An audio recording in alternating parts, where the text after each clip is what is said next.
In this tutorial, I'll show you how to encrypt or lock folders in Windows 11. Find the folder you want to lock on your computer. Right-click on the folder and select Properties. In the Properties window, go to the General tab and click on the Advanced button near the bottom. In the Advanced Attributes window, check the box for Encrypt Contents to secure data. Then click OK and OK again.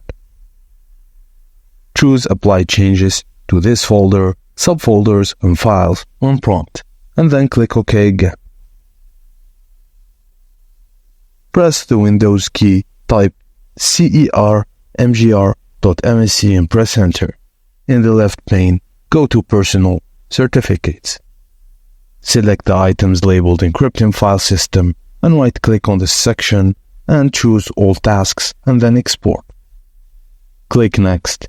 Choose Yes, export the private key, and then click Next twice, accepting the defaults. Select Password, enter a password for your private key, and then click Next. Click Browse, give the PFX file a name, and save it on a memorable location. Then click Next and Finish to complete the wizard. Highlight Yes, export the private key option and the password area, and then show the steps to save the PFX file.